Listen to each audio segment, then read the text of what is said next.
Seis, corre seis. Buenas tardes, muchachos. Ya vamos 7. Que hemos llegado ya a la clase. Buenas tardes. ¿Cómo les ha ido?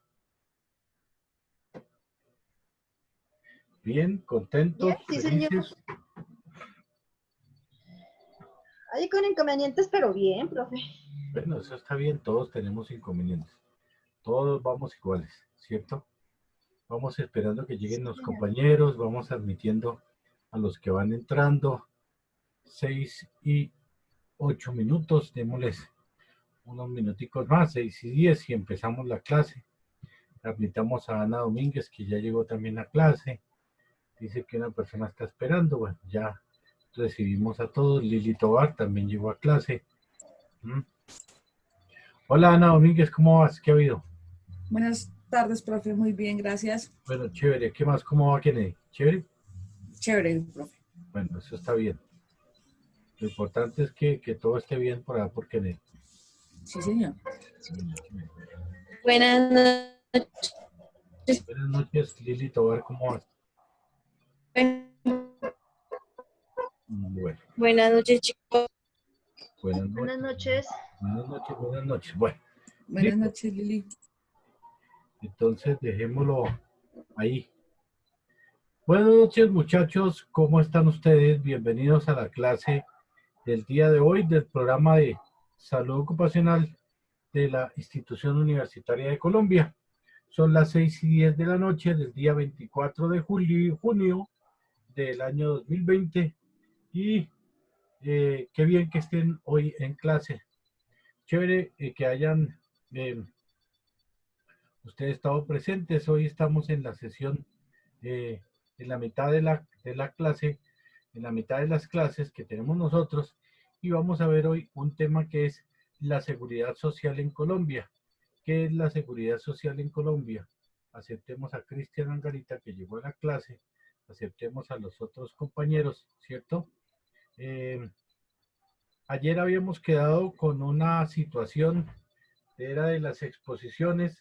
Nos había faltado un grupo de compañeros, el grupo número 4, que iban a hacer la exposición. Entre ellos estaban nuestros compañeros Harold Velázquez, Lidia Jiménez y Sebastián Cerquera, que eran los que habían quedado por... Buenas tardes, profesor. ¿Qué hubo, viejo? ¿Cómo vas? ¿Qué ha habido? Bien, gracias, señor. Bueno, eran los compañeros que nos iban a exponer sobre la resolución 312. Nos iban a hablar acerca de los artículos del 20 al 36, que eran esa cuestión. Démosle a los compañeros también la oportunidad para que hagan su exposición y tengan su nota normalmente, y después entonces empezamos con el tema de hoy, que es la seguridad social en Colombia. Entonces, como ya estamos la mayoría de compañeros en la clase, vamos a... el grupo número 4, ¿ya llegaron a clase? No, es que nos falta compañero. ¿Harold ya está en clase? Creo que no, es el que falta. Nos falta él. Falta Harold, ya llegó Sebastián y ya Sí, profe. Cristian, ¿ya están? Sí, señor, solamente falta Harold. Y justo Harold era el que traía el tema más importante para la exposición, ¿sí o no? No, él es el de la mitad, profe. Hola, Lidia Jiménez, ¿cómo va con tu peinado de hoy? Un peinado. Eso está Que bien. por fin me peiné hoy. Ya se compiten con Estefanía en el peinado, eso está bien, ¿hola? Es que toca de vez en cuando ponernos variar. guapos, porque entonces... Bueno, ¿qué pasó con los compañeros, Cristian? ¿Qué pasó con Sebastián? ¿Y qué pasó con Harold? ¿No llegaron? Profe, Harold es el que falta. De resto ya estamos. Este bendito Harold. Por eso fue que yo pedí permiso hoy, profe. Bueno, eso está bien. Va a tocar que ustedes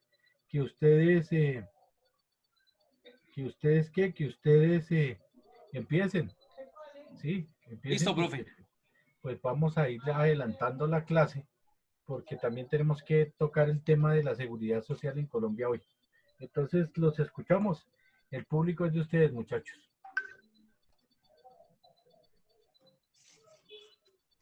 Ya comparto, profe.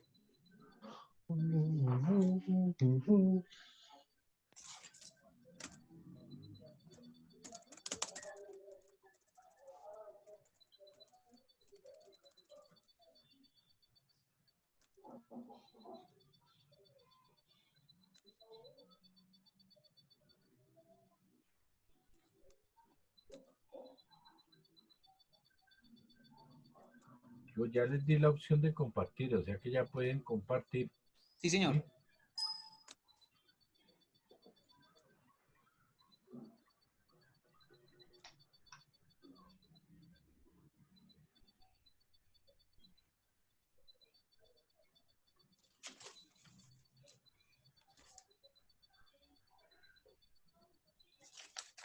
¿Sí están viendo, chicos? Sí, ya estamos viéndolo. Ah, perfecto. Bueno, profe, entonces, buenas noches, chicos. El tema que nos tocó a nosotros son los estándares mínimos del capítulo 4 de la resolución 0312 de 2019, desde el artículo 20 hasta el 36. Nuestro grupo está conformado por Lidia Jiménez, Harold Velázquez, que no demoran llegar, Sebastián Cerquera y quienes habla Cristian Angarita. Entonces empezamos. El capítulo 4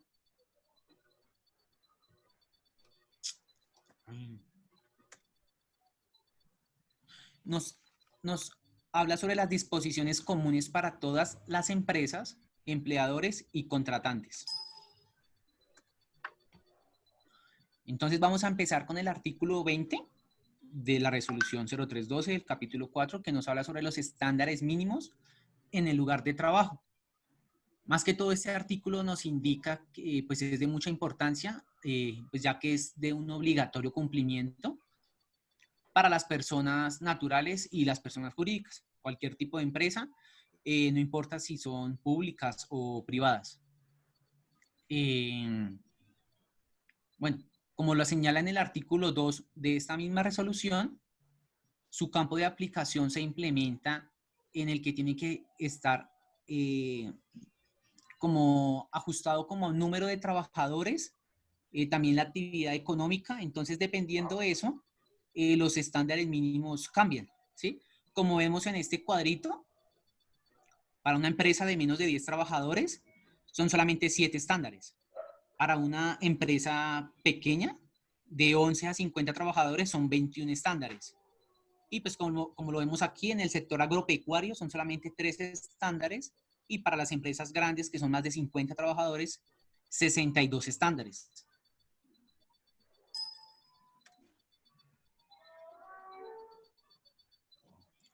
Perdón, me adelanté. Bueno, en este mismo artículo, todos los empleadores tienen la responsabilidad, tienen una obligación de dar como todo el recurso humano, tecnológico, actividades de capacitación que son obligatorios para el personal, también primeros auxilios, etcétera. Y pues ya con esto garantiza que se implemente cada vez más el sistema de gestión. Bueno, en el artículo 21 nos habla sobre el cumplimiento de los estándares del sistema de gestión de seguridad y salud en el trabajo. Bueno, este artículo dice más que todo que cada empleador, todo empleador, se tiene que comprometer a aplicar los estándares, una elaboración, una ejecución en el plan de trabajo anual, y asimismo que se cumplan auditorías internas. Con esto se identifican fallas. Ya con esto, con los resultados que hay anualmente, hay un plan de mejora pues para el sistema de gestión, como para ir reforzando anualmente las falencias que están ocurriendo pues en esta revisión del plan anual. Este artículo también nos habla que se tiene que promover y contar con toda la participación de todos los trabajadores, sin importar su contrato. Pueden ser estudiantes, que son los aprendices del SENA, contratistas, bueno, sin importar su contrato. Y pues asimismo también se va a implementar el sistema de gestión. Bueno, en este artículo 22 nos habla sobre la acreditación, es acreditación en excelencia en el sistema de seguridad y salud en el trabajo. Bueno, esta acreditación es como un reconocimiento que hace el Ministerio de Trabajo a las empresas, entidades, empleadores, etcétera, para que se cumplan para que se cumpla y se certifique esta acreditación que la hace el Ministerio de Trabajo, tiene que cumplir unos requisitos, pues como estamos viendo aquí.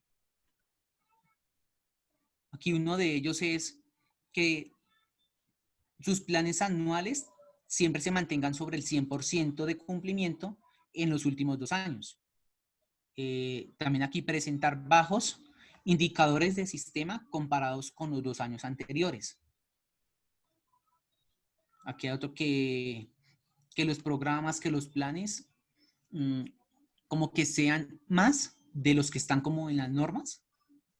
Bueno, y aquí el último que vemos, que aprobar la visita de verificación por personal, y pues que estas personas que realizan estas visitas tengan su licencia, o sea, para poder realizarlas, y que tengan así también su curso de 50 horas renovado, que creo que eso se renueva cada 3 años.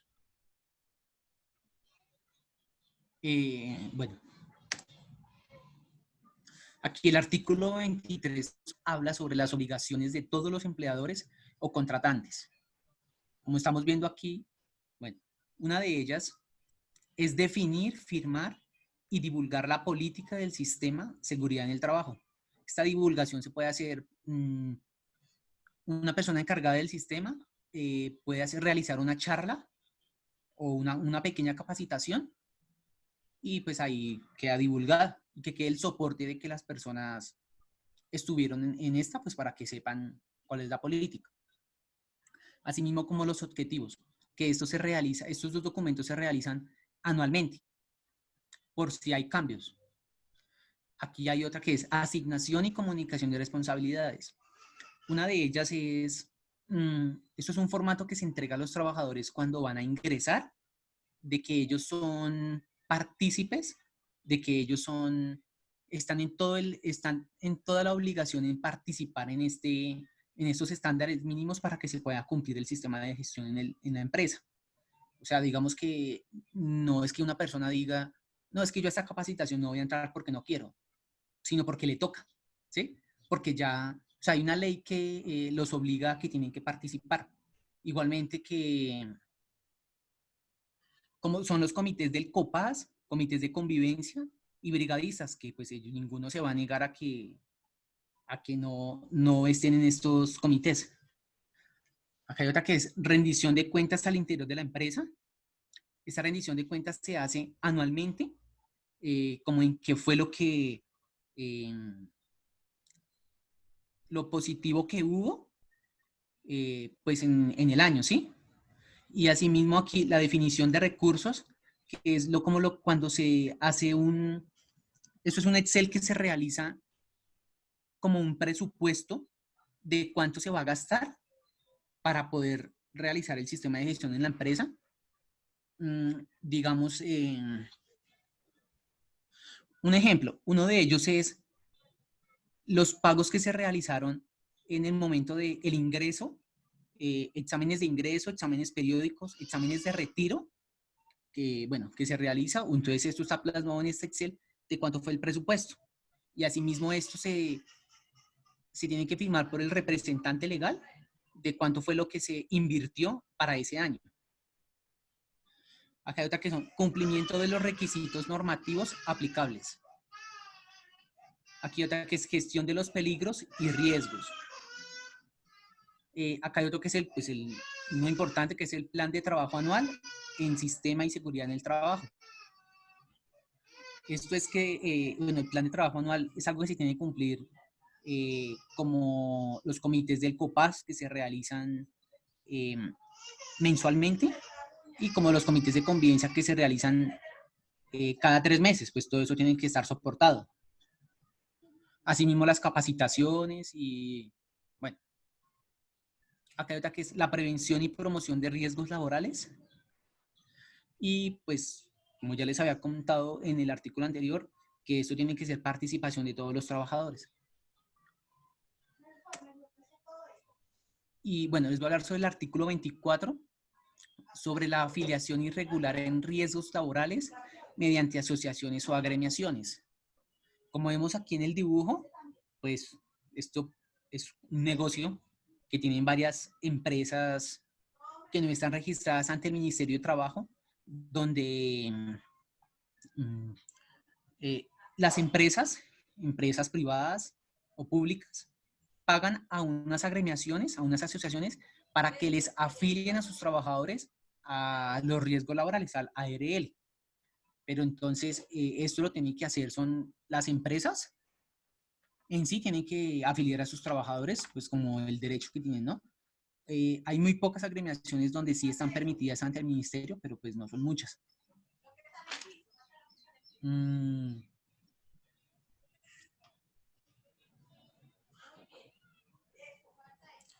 Bueno, y ya mi compañera Lidia les va a hablar sobre los siguientes artículos.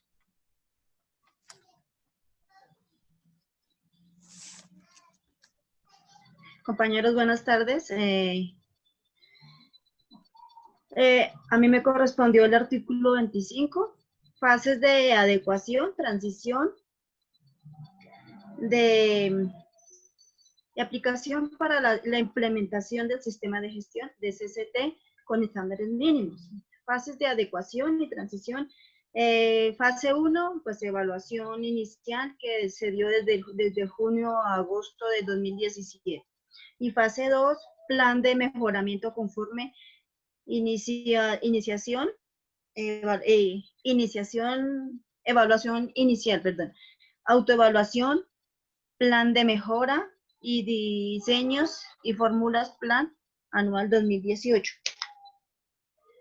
Fase 3, ejecución, formular plan anual 2019.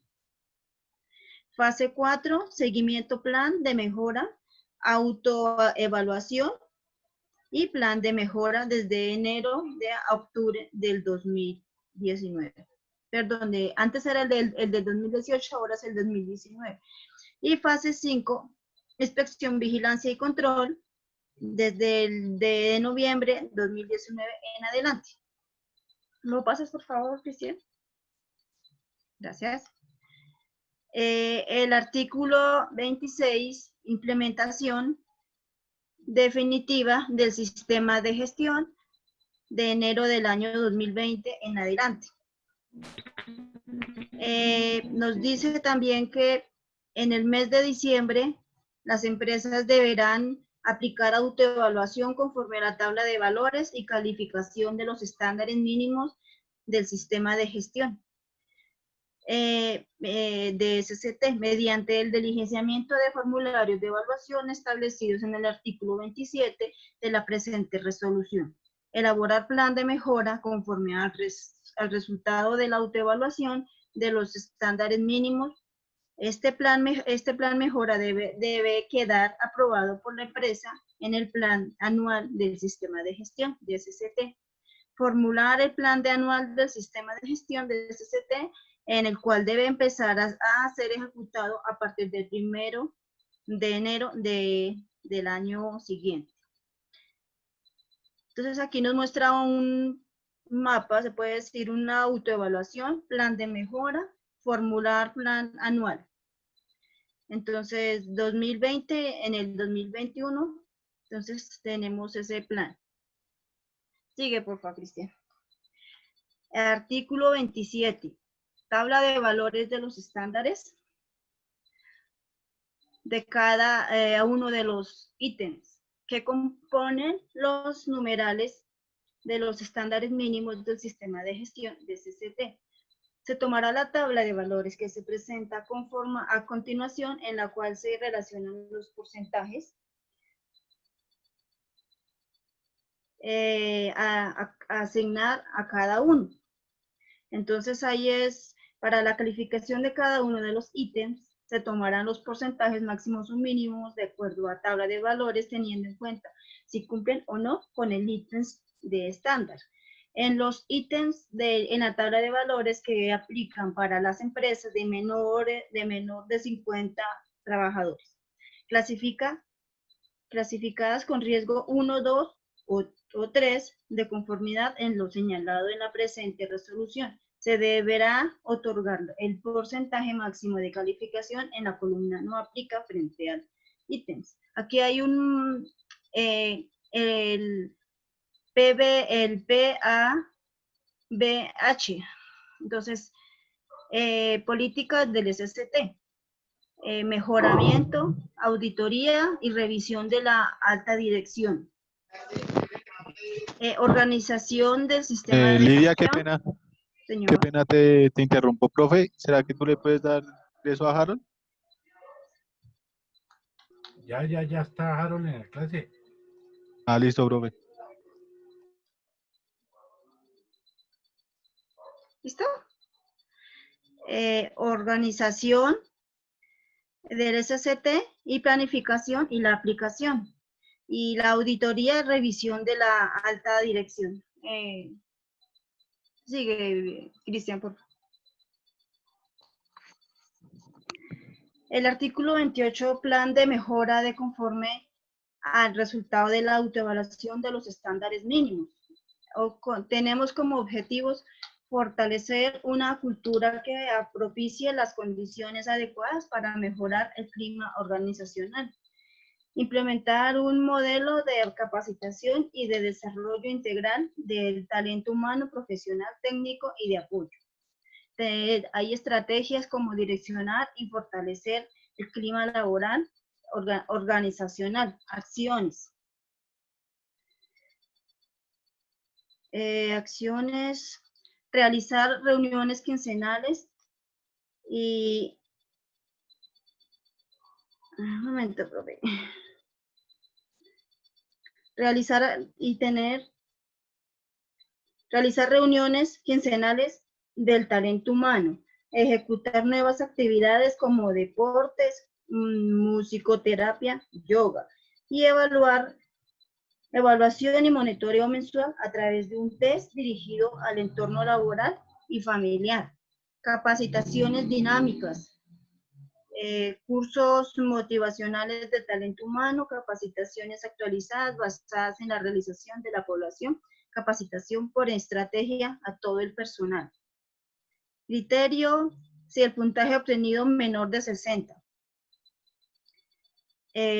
Valoración crítico, acción, realizar y tener a disposición del Ministerio de Trabajo un plan de mejoramiento de inmediato. Enviar respectivas administradoras de riesgos laborales a las que se encuentran afiliada la empresa o contratante un reporte de avances en el término máximo de 3 meses después de realizar la autoevaluación de estándares mínimos. Seguimiento anual y plan de visita a la empresa con valorización crítica por parte del Ministerio de Trabajo. Realizar y tener disposición del Ministerio de Trabajo de un plan de mejoramiento. Enviar a la administradora de riesgos laborales un reporte de avances en el término máximo de 6 meses después de realizada la evaluación de estándares mínimos. Plan de visita por parte del Ministerio de Trabajo. Mantener la calificación y evidencias a disposición del Ministerio de Trabajo e incluir un plan de anual de trabajo a mejoras detectadas. Sigue mi compañero. Buenas noches para todos. Buenas noches, profe. Buenas noches. Bueno, en este artículo 29 vamos a hablar sobre los planes de mejoramiento a solicitud del Ministerio de Trabajo. Entonces, en este plan, pues digamos directamente en el artículo 29, lo que se ve es si el Ministerio de Trabajo llega a ver que hay un incumplimiento de las obligaciones de las normas y requisitos legales establecidos directamente del sistema de gestión de seguridad en el trabajo, ellos podrán ordenar planes de mejoramiento con el fin de que efectúen pues, acciones correctivas. Entonces, el plan como mínimo debe tener actividades concretas a desarrollar, las personas responsables de cada una de ellas, el plazo determinado para el cumplimiento y la ejecución del plan y los diferentes recursos administrativos y financieros destinados para su cumplimiento. Siga, Cristian, por favor. Ya digamos directamente en el artículo 30, que son los indicadores mínimos de seguridad y salud en el trabajo. En ellos vamos a ver cómo han cambiado directamente desde pues, antes de estos artículos. Ahora se verifican directamente, son por la frecuencia de accidentalidad, la severidad de la accidentalidad, la proporción de accidentes de trabajo mortales, la prevalencia de la enfermedad laboral, la incidencia de la enfermedad laboral y ausentismo por causa médica. Entonces, digamos, la fórmula que ellos sacan es el número de casos de enfermedad laboral, corresponde a las enfermedades calificadas como laborales y al no número de personas con enfermedad laboral. Y es el caso de Dan, por favor. Entonces, directamente el artículo 31, hablaremos de los estándares mínimos para trabajadores en actividades de alto riesgo. Entonces, digamos, para los trabajadores que desempeñan actividades de alto riesgo, a los que hace referencia el artículo 2 del decreto 2090 de 2003, el empleador deberá realizar en la identificación de peligros, evaluación y valoración de los riesgos, una definición del cargo en donde se identifiquen las funciones, tareas, las jornadas de trabajo y lugar donde desempeñen su labor. Entonces, asimismo, deberán identificar y relacionar a los trabajadores que se dedican de manera permanente a dichas actividades. Por ejemplo, en el artículo 32 del Plan Estratégico de Seguridad Vial, hablaremos sobre que todo empleador y contratante que se encuentre obligado a implementar un plan estratégico de seguridad vial deberá articularlo con el sistema de gestión de seguridad y salud en el trabajo.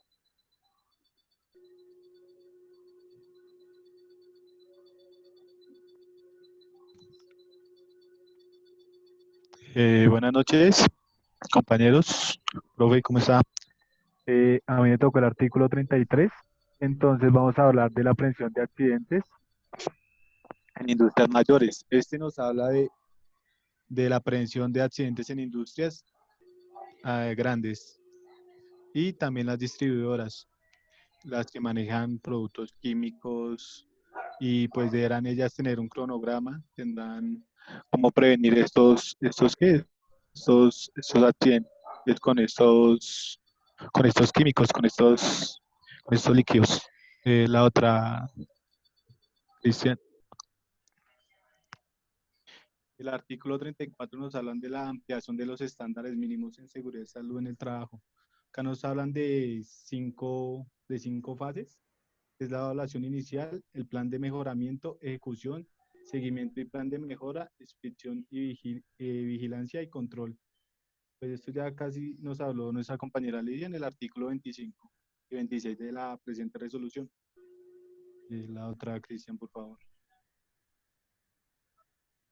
El artículo 35, vigilancia delegada, nos habla de las administradoras de riesgos laborales, de conformidad con lo establecido en el artículo 56 del decreto 1295 de 1994, por delegación del Estado, ejercen la vigilancia y control de cumplimiento de la prevención de los riesgos laborales en empresas afiliadas y asesorías en el diseño del sistema de gestión de seguridad y salud en el trabajo.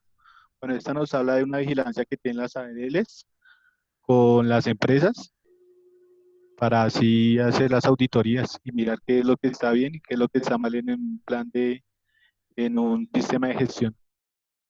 La otra, Cristian. El artículo 36 ya nos habla de las sanciones, el incumplimiento a lo establecido en la presente resolución, que será sancionado en los términos previstos en el artículo 91 del decreto 1295 de 1994, modificado por el artículo 13 de la ley 1562 de 2012, en concordancia con el capítulo 11 del título 4 de la parte 2 del libro 2 del decreto 1072 de 2015.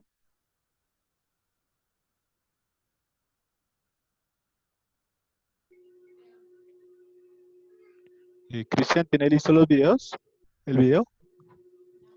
Sí, ya lo comparto. Bueno, Listo. Entonces les vamos a mostrar un video para una que pregunta, tenga ¿el mayor video se demora información. mucho o qué? No es de 4 minutos, profe. Bueno, pues veamos el video para la clase de hoy. Y pásenlo el video y lo miramos. Cristian, pero, Señor. o sea, vuelva a compartir pantalla porque vemos todavía la presentación.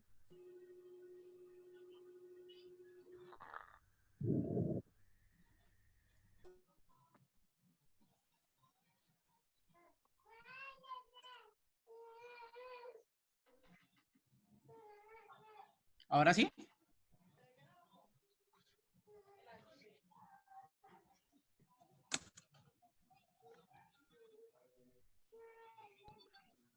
No, nada.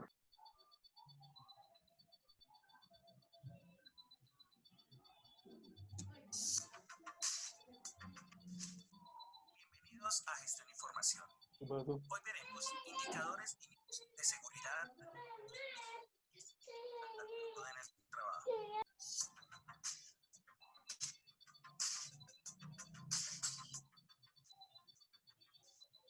Recordemos nuevamente uno de los conceptos aclarados en el video sobre la resolución 312 de 2019.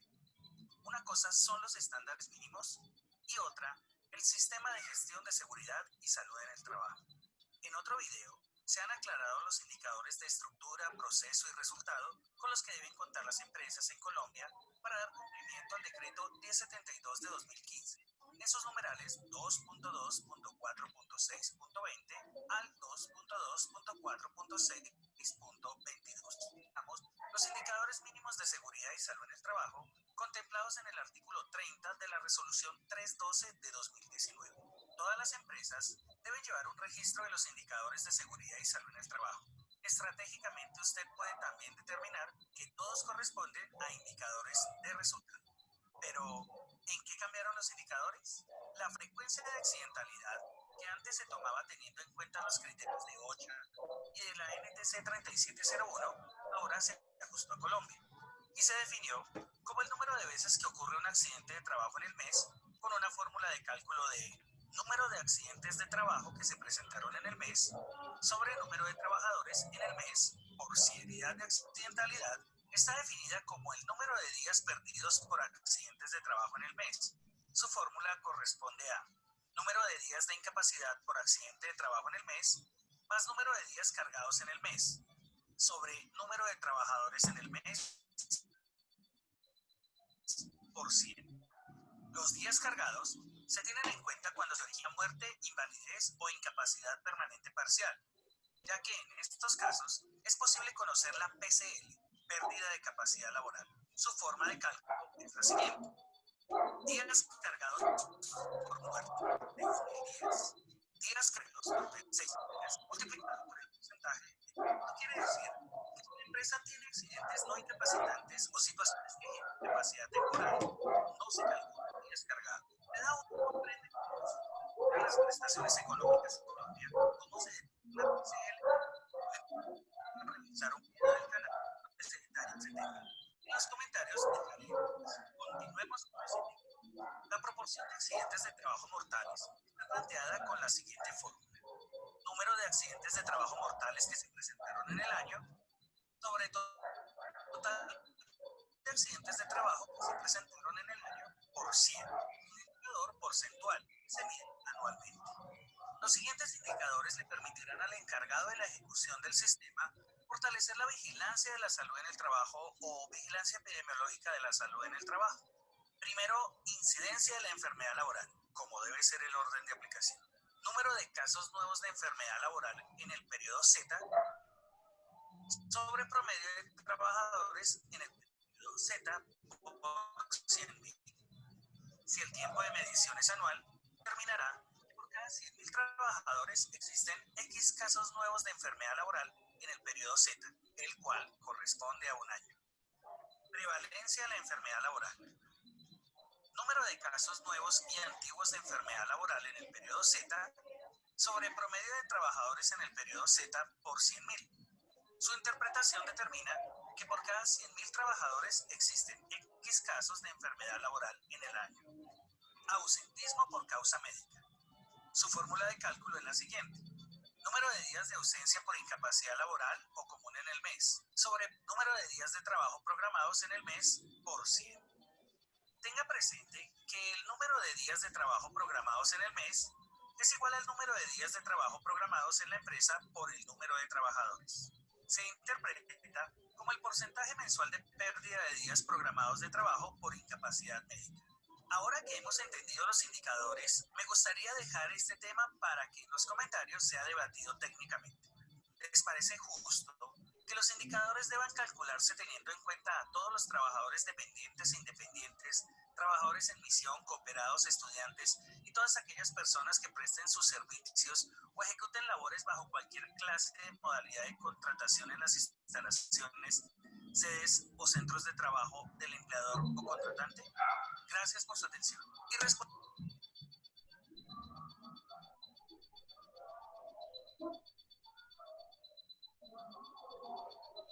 Bueno, listo, muchachos. Sí, señor. Bueno, muchachos. Ya con eso terminamos. Listo. Muy bien. Entonces, gracias por la presentación, gracias por las diapositivas, por el trabajo, por la investigación, por la preocupación. Y pues ya nos veremos entonces nosotros en la calificación que se le va a asignar a cada una de las actividades que ustedes hicieron. Bueno, muchachos, entonces vamos a entrar al tema de hoy. El tema de hoy, que es la seguridad social en Colombia. Cuando vamos a hablar de la seguridad social en Colombia, necesariamente tenemos que hablar de la ley 100. ¿Ya están viendo la diapositiva? Sí. Sí, señor. Bueno, Sí, señor. entonces, cuando vamos a hablar de la ley 100 en Colombia, necesariamente tenemos que hablar de la ley 100. La ley 100 es la ley de seguridad social, es la que se encarga de toda esta situación de la seguridad social en Colombia. Entonces, arranquemos, muchachos. Primero, pues, tener un concepto claro que es la seguridad social en Colombia.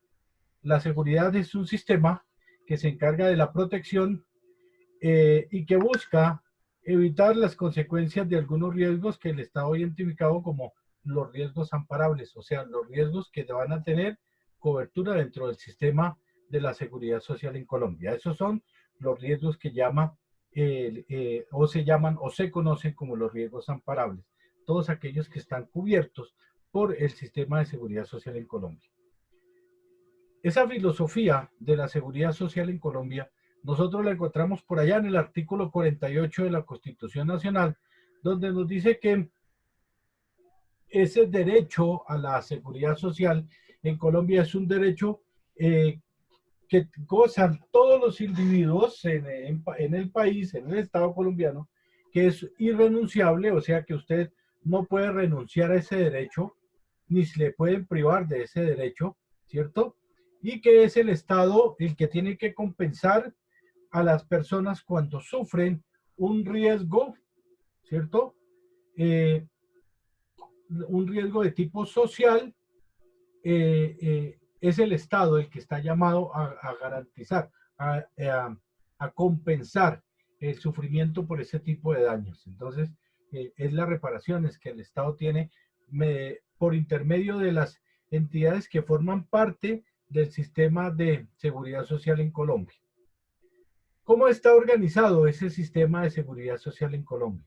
El Sistema General de Seguridad y Salud, el SGSS, es el Sistema General de Seguridad Social en Colombia y está conformado por un Sistema General de Salud, está conformado por un sistema de pensiones y está conformado por un sistema de riesgos laborales.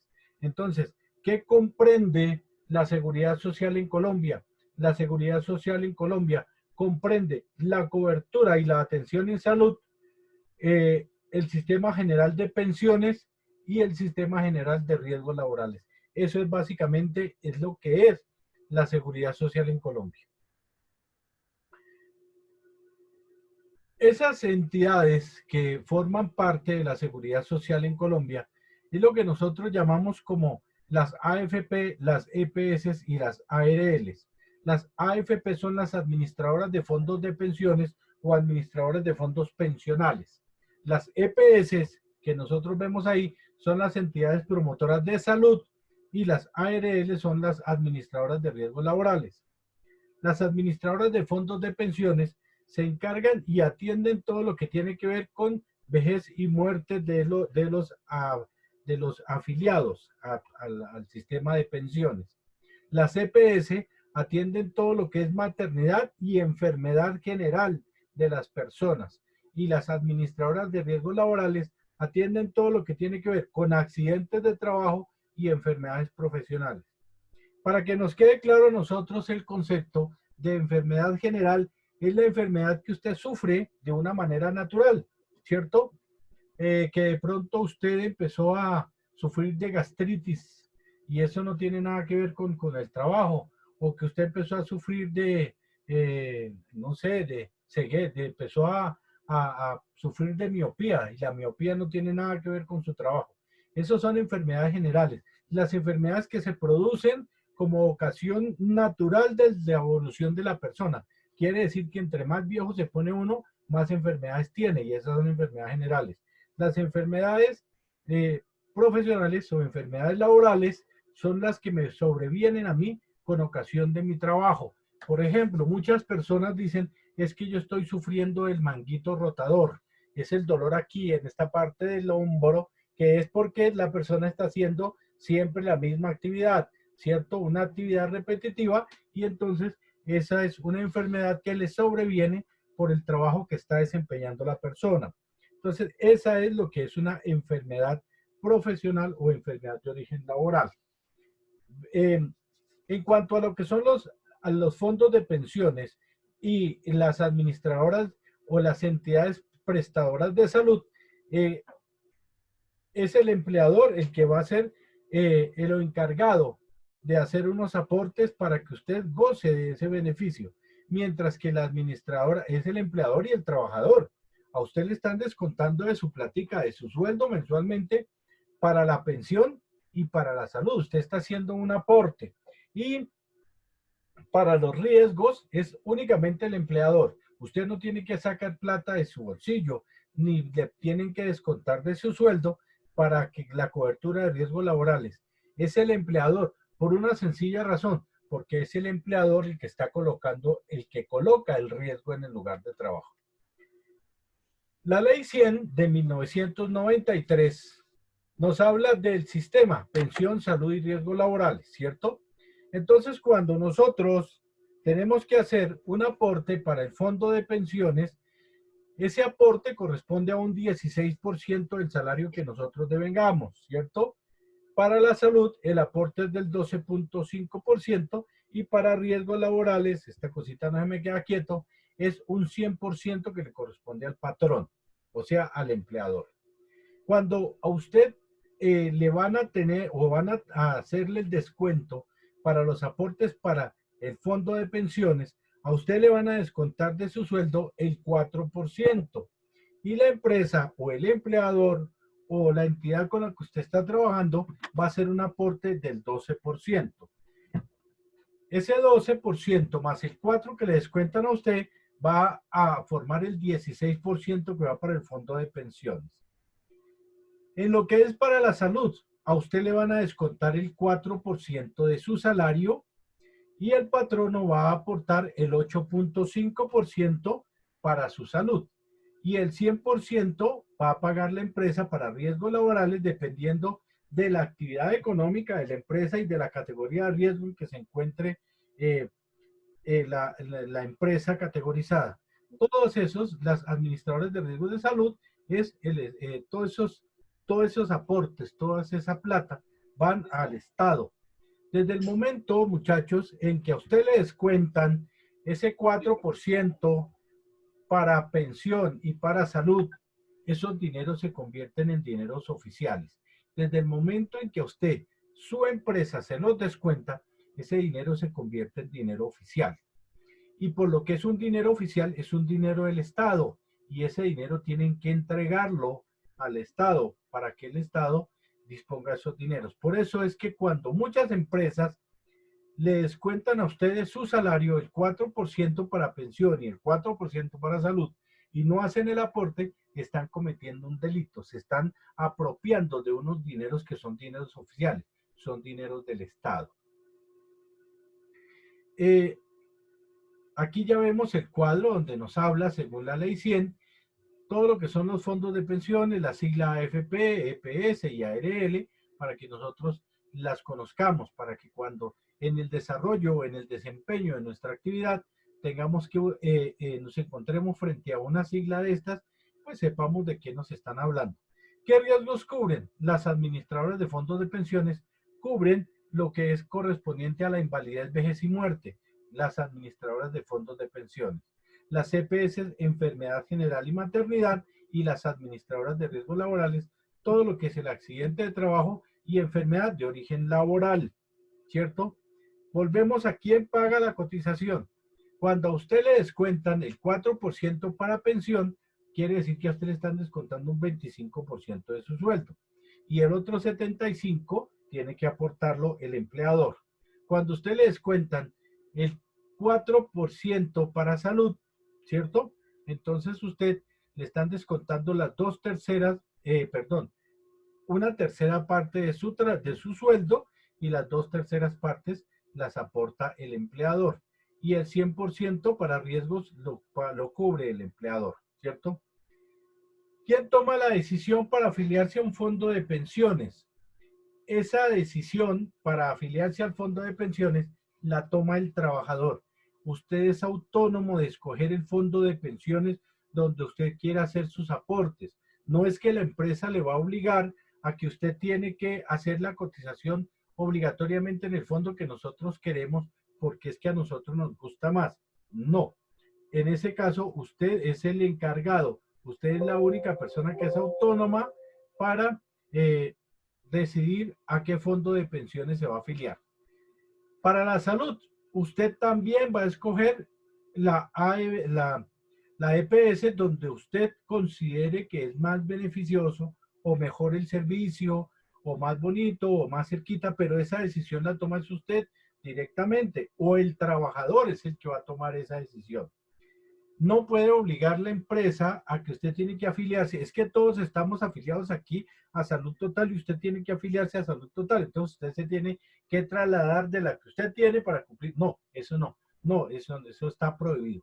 Pero lo que sí escoge la empresa y es libre y es autónoma es la administradora de riesgos laborales, la ARL. Esa la escoge la empresa porque tienen convenio, porque de pronto allá los atienden mejor, porque de pronto la promotora es más bonita. No, no sé qué criterios tendrá la empresa, pero la empresa es la que escoge. Ahí sí usted no va a escoger. Ahí no le van a preguntar a usted a qué fondo, a qué administradora de riesgos quiere que lo afiliemos, nada de esa vaina. Esa es decisión de la empresa. ¿Listo? Vamos con la otra diapositiva, entonces. En el sistema de seguridad social, ¿cierto? Ya habíamos visto que los fondos de pensiones, ¿cierto? O la administradora de fondos de pensiones cubren todo lo que es invalidez, vejez y muerte, o sea, lo que nosotros vamos a encontrar como el IBM, invalidez, vejez y muerte, ¿cierto? Esa cotización está a cargo de la empresa y del trabajador, nuevamente vuelvo y le repito. La salud, por medio de la EPS, le va a cubrir a usted todo lo que es la enfermedad general y la maternidad, ¿sí? Entonces, si usted está sufriendo de artrosis, artritis degenerativa, todas esas vainas que son enfermedades generales, eso lo va a cubrir la EPS. La cotización la hacen entre el empleador y el trabajador nuevamente, ¿cierto? Cuando usted decide quedarse en una EPS, usted puede decidir libremente y hacer la prueba si le gustó el servicio de esa EPS, si esa EPS se ajusta a las necesidades suyas. Pero si usted ve que esa EPS no le gusta, entonces tiene que aguantarse 12 meses ahí. Usted no se puede estar cambiando cada rato, sino que tiene que durar un año afiliado a esa EPS para poderse cambiar. Eso lo dice el decreto 1485 del año de 1994 en el artículo 14.4 y lo refuerza el decreto 047 del 2000 en el artículo 16, que usted tiene que durar un año en la EPS para poderse cambiar. Y en cuanto a lo que es la administradora de riesgos laborales, ellos nos van a cubrir todo lo que es los accidentes de trabajo y las enfermedades de origen laboral o ATEL. Ojo con esas siglas, que esas siglas son las que vamos a manejar, las que vamos a encontrar en nuestro 1072. Esa cotización, dependiendo del tipo de riesgo de la empresa, paga el 100%, lo paga la empresa. La entidad promotora de salud o EPS es una entidad que tiene como objetivo brindar servicios de salud en prevención y atención a los trabajadores y sus beneficiarios en enfermedades de origen común o de origen general y en cuanto a lo que es la maternidad, ¿sí? Las administradoras de fondos de pensiones. Entonces, la administradora de fondos de pensiones es una entidad que tiene como objetivo administrar los aportes que mensualmente realizan los trabajadores y las empresas. Estas instituciones brindan una rentabilidad para garantizar al trabajador un retiro laboral digno. Eso es lo que dicen las administradoras de fondos de pensiones, que le van a dar a usted una rentabilidad de la plática que usted tiene allá guardada. Eso es lo que le dicen a usted para que usted se cambie del fondo, del régimen de prima media, o sea, del Estado, de Colpensiones, se cambie para los fondos privados, que nosotros le vamos a dar rentabilidad, que mire que su plata va a ganar, eso es en el régimen de ahorro individual, que su plata va a ganar una rentabilidad, que véngase con nosotros para aquí, para porvenir, para no sé qué, que es que nosotros, como la ley dice, que ellos le garantizan una rentabilidad, entonces ellos le dicen, usted va a ganar con nosotros unos intereses de tanto. Intereses que usted nunca va a ver, porque según ellos siempre esos intereses se los están abonando a su capital. Eso es lo que ellos dicen, ¿cierto? Además de otras prebendas que ellos le dicen a uno, que usted puede hacer aportes adicionales para pensionarse más rápido y no sé qué más cosas, pero eso es lo que le están diciendo en las administradoras de fondos de pensiones. Y las administradoras de riesgos laborales es una entidad que el objetivo de esta entidad es prevenir, proteger y atender a los trabajadores en cuanto a lo que son accidentes de trabajo y enfermedades de origen laboral que ocurran o que tengan incidencia o que tengan ocurrencia dentro de su actividad laboral. ¿Cuáles son los objetivos del sistema de riesgos laborales? Los objetivos básicos son la promoción y la prevención de los riesgos laborales, mejorar la calidad de vida y reconocer y pagar unas prestaciones asistenciales y económicas a todos los trabajadores, aparte de una actividad que básicamente no está muy reconocida dentro del sistema general de riesgos laborales, pero es el saneamiento ambiental. ¿En qué consiste el saneamiento ambiental? En las condiciones de trabajo o las condiciones que tiene que brindarle la empresa para que usted pueda desarrollar su trabajo. Lógicamente que la empresa siempre va a procurar porque usted en su lugar de trabajo tenga un lugar de trabajo digno, limpio, aseado, adecuado, todas esas cuestiones. Eso es lo que hace referencia al saneamiento ambiental, ¿sí? ¿Cuáles son las características del sistema general de riesgos laborales? ¿Sí? Como principal característica es el Estado el que dirige, coordina y vigila el funcionamiento de estas entidades, de las administradoras de riesgos laborales. ¿Cómo lo hace el Estado colombiano para dirigir, coordinar y vigilar esto? Por intermedio de las superintendencias. Siempre lo va a hacer por intermedio de la superintendencia. Y también va a dirigir o coordinar o vigilar por intermedio del Ministerio de Salud y por intermedio del Ministerio de Trabajo. Ellos son los que van a estar encima de esas entidades que administran los riesgos laborales. En cuanto a lo que es la afiliación, la cobertura y la administración, está a cargo de la misma administradora de riesgos laborales. Ellos son los que van a hacer toda la actividad administrativa, ¿cierto? Y dice que todo empleador debe afiliarse a una sola ARL. ¿Por qué? Porque como hay que pagar un dinero por cada trabajador, pues sería hasta inconveniente para una empresa tener un trabajador en una ARL, otro en otra, porque habría que llenar, si tienen 100 trabajadores, entonces tendrían que llenar 100 afiliaciones mensuales, y eso es imposible. Por eso es que dice que el empleador debe afiliarse a una sola ARL, o sea, toda la empresa está afiliada a la misma, gústele o no le guste. Es que a mí me gusta más la del tigrecito, es que a mí me gusta más la del solecito, es que a mí me gusta más la que tiene un corazoncito. No, la empresa decidió que era una sola y se van a afiliar allá. Eso nada de que van a cambiar, porque es que a mí me gusta más por este lado, nada de esa vaina. Si le gustó la del tigrecito, entonces toda la empresa se afilia a la del tigrecito, ¿sí? Bueno. Otra de las características del Sistema General de Riesgos Laborales es que es obligatoria para todos los trabajadores dependientes. ¿Cuáles son los trabajadores dependientes? Los que tienen un contrato de trabajo. Esos son los trabajadores dependientes y es obligatoria. No es que yo decía, no, a mí no me afilien a riesgo, a mí no me va a pasar nada, tranquilo, que son, conmigo no se preocupen que yo no me voy a accidentar, a mí no me afilien. Eso es mentira. Todo el mundo qué tiene... pena. Para decir algo adicional a lo que su merced está diciendo. Yo realizo afiliaciones a la ARL y yo tengo que realizarlas un día antes porque tiene cobertura 24 horas después. 24 horas después, sí, lógicamente. Porque digamos, pues no falta, ¿no? Sí. Digamos que el 1 de julio entra un trabajador y ese día yo hago la afiliación y en las horas tiene un accidente laboral, pero todavía no tiene cobertura. Entonces ahí sí yuca la empresa. Sí, sí, sí, no, ese caso sí.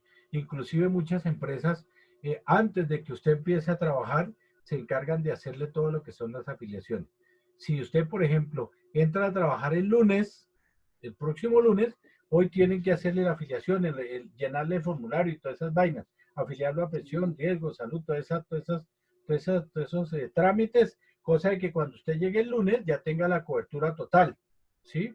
Exacto. Eso es lo que hacen las empresas. Bueno, sí, entonces la afiliación es obligatoria, no es que yo no me quiero afiliar, a mí no me afilien, no, tranquilo, ahorres en esa plata, nada, es obligatoriedad.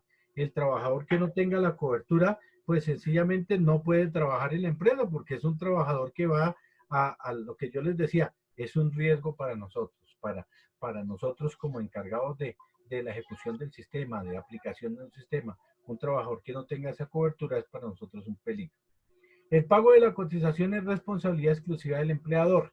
Vuelvo y les digo, es el empleador el que tiene que pagar. Hay algunas empresas y algunos empleadores que se tiran la viveza y entonces le dicen al trabajador que él tiene que ayudar a pagar, o usted paga un mes y yo pago el otro, porque así son. A pesar de que es muy poco el dinero que se paga de aporte dependiendo de la categoría del riesgo. Entonces, sí, profe, también, perdón. ¿Qué hubo? Son 5 tarifas de riesgo laboral. Sí. Las más bajas son, digamos, tarifa para un cargo administrativo que es el 0,522. Sí. Ya el segundo, la tarifa 2 del 1,044, que son más que todo como para meseros. Sí. El riesgo 3. Ya son como para personas que trabajan en la salud, como por decir un auxiliar de farmacia. Y el más alto es el 6,99, que son para personas ya que trabajan como en mantenimiento y esas cosas. Sí, que están en la categoría de riesgo 4 y 5. Sí. Pues, sí. Bueno, entonces lo que ya nos decía Sebastián, la cobertura inicia al día calendario siguiente al de la afiliación. A usted la afiliaron hoy, mañana ya tiene la cobertura. Hoy mismo no, o sea, si usted entró a trabajar hoy, no se accidente hoy, accidéntese mañana, ¿sí? Para que tenga cobertura, para que lo puedan cubrir. O si no, si usted se entró hoy y se accidentó hoy mismo, es más de malas que una piraña mueca. Entonces, ojo con esa vaina, ¿sí? Profe, una pregunta. ¿Qué hubo, Camila? Una pregunta. Pues a mí me pasó una vez, al momento de que afilié a la persona, pero lo que yo hice fue, el trabajador necesitaba ingresar a trabajar. Sí. Y lo que yo hice fue llamar y el señor se accidentó el mismo día que ingresó y yo le hice el ingreso el mismo día. Sí. Pero yo lo que hice fue llamar a la ARL, que yo necesitaba el trabajador trabajando ese día, y pues yo no sabía que el señor iba a ingresar ese día. Sí. Pero como tal, yo lo afilié, y lo que yo hice fue llamar a la ARL e informar que el trabajador iba a laborar ese día y que hasta ese día yo le estaba haciendo el ingreso porque era el día que había ingresado. Obviamente esta llamada yo la realicé antes de que le sucediera el accidente a la persona. Y la ARL, todavía no le había sucedido nada al señor. Y la ARL sí le aceptó la cobertura, habiéndolo afiliado. Sí, señor, con el certificado de la afiliación con el certificado, que lo había hecho ese día. Prácticamente que sí. Si usted tiene el certificado, si usted tiene el papel ese largo que llena ahí de la afiliación, con eso ya tiene la cobertura, ¿sí? Exactamente. Porque ya lo demás es un trámite administrativo interno que se surte allá en la ARL, pero ya usted había cumplido con el requisito de afiliar, ¿sí? Sí, señor. Pero démonos cuenta de que estos ejemplos nos demuestran que lo que yo le estoy hablando no es mentira, que esto ocurre y es más común en las empresas. Sí, eso pasa, profe. Sí, claro. ¿Cuáles son las principales disposiciones en el Sistema General de Riesgos Laborales? Las principales disposiciones son la Ley 1562 del 2012, el Decreto 1295 del 94, que ya hablaba anteriormente de lo que era la ley anterior, que ya está derogada, la Ley 100 del 93, que es la que estamos hablando, la Ley 776 del 2003, y el decreto 1072 en el artículo 2.2.4.6, o sea, libro 2, parte 2, título 4, capítulo 6. Eso es lo que quiere decir todo este chorrero de números. Artículo 2.2.4.6. Ya aprendieron algo para que ustedes sepan, cuando vayan a mirar su 1072, todo ese chorrero de libros, ustedes dicen, el libro 2, la parte 2 del libro 2, del título 4, el capítulo 6, el artículo 8 o 7, el que sea, pero eso es una chorrera. Bueno, ¿cuál es el propósito del Sistema General de Riesgos Laborales? Si nosotros vamos a mirar cuál es el sistema, el propósito, ¿cierto?, de riesgos laborales. Básicamente el propósito del Sistema de Riesgos Laborales es promover la seguridad y la salud en el trabajo y divulgar a los empresarios y a los trabajadores todas las medidas tendientes a prevenir y a controlar los accidentes y las enfermedades de origen laboral, ¿cierto? El Estado colombiano, por intermedio del Ministerio de Trabajo, es el que dirige, coordina y vigila el funcionamiento de las administradoras de riesgos laborales. Entonces, ¿cuál es el propósito general del Sistema de Riesgos Laborales? Lo digo en negrilla, subrayado en Arial 14, el Sistema General de Riesgos Laborales. El propósito general del Sistema General de Riesgos Laborales es promover la seguridad y la salud en el trabajo y divulgar a los empresarios y a los trabajadores unas medidas para prevenir y controlar accidentes y enfermedades de origen laboral. Ese es el propósito del Sistema General de Riesgos Laborales. Surgen dentro de ese sistema unas obligaciones del empleador, ¿cierto? Lo primero es que el empleador o la persona que lo contrató a usted debe procurar el cuidado integral de la salud de todos los trabajadores y de los ambientes de trabajo. Procurar el cuidado integral de la salud de todos los trabajadores. Es una obligación de él. Es obligación igual programar, ejecutar y controlar el cumplimiento del sistema de gestión de seguridad y salud en el trabajo y procurar dar la plática para que ese sistema funcione. Porque vuelvo y les digo, usted puede tener el sistema, pero si no hay plata para que funcione, pues el sistema está muy bonito para guardarlo entre el archivador, ¿cierto? Y si usted no lo pone a funcionar, entonces la ARL puede decir sencillamente, señor, si usted no ejecutó o no puso a funcionar su sistema de gestión, la ARL puede decir, yo no voy a responder por lo que suceda en su empresa, porque usted no está poniendo en ejecución su sistema de gestión.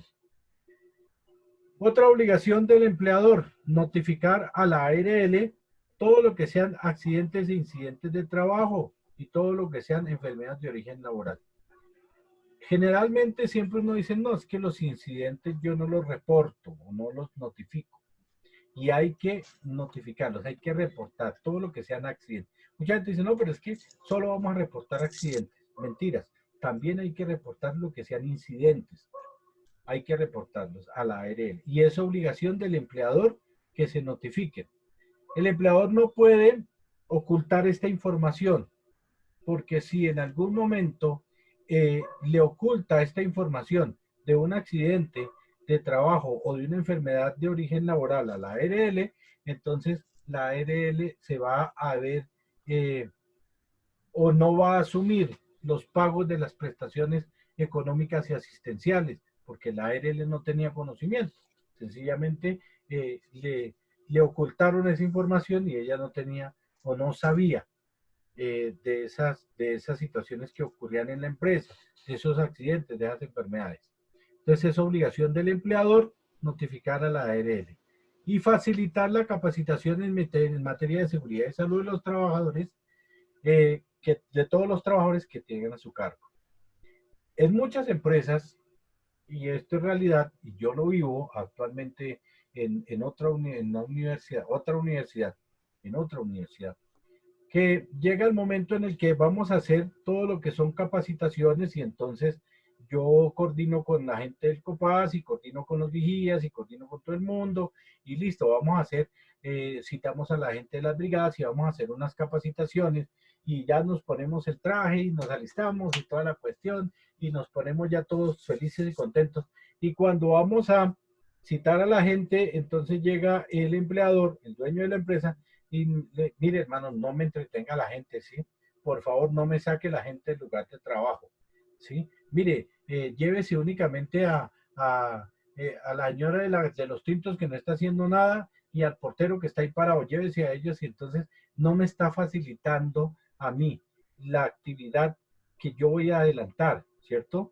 No me está haciendo fácil mi trabajo. Es compromiso, es una obligación del empleador facilitar todo lo que el tiempo, no solo el tiempo, sino del personal disponible y de los medios que yo necesite como encargado de la ejecución del sistema de gestión para capacitar todo lo que sea en bien de la empresa. Él tiene que darme a mí los medios para que yo pueda desempeñar. Si no tengo plata, no puedo hacer nada. Si no tengo tiempo de los trabajadores, ir a dictarle una capacitación a un solo pelagato, lógicamente que no me está facilitando mi trabajo. Entonces es una obligación del empleador que que él me facilite a mí los recursos para yo poder hacer mi trabajo como encargado o como ejecutante del sistema de gestión en una empresa. Pero también hay algunas, perdón, hay algunas ARLs que prestan las capacitaciones gratuitas. Pues en la empresa donde yo trabajo, estamos con ARL Sura y pues yo siempre envío a los trabajadores pues a que se capaciten allá, pero pues por ahí va uno que otro. Y yo los informo a la ARL que van a ir y pues son gratis. Capacitaciones de 4 o 9 horas. Sí. Entonces también se puede aprovechar. Todas esas ARL dictan cursitos, todas dictan cursos, capacitaciones, brigadas y todas esas cuestiones. Y si el empleador, el dueño de la empresa, el jefe, no le da permiso a la gente para ir, pues lógicamente que la gente no va a tener la capacitación suficiente.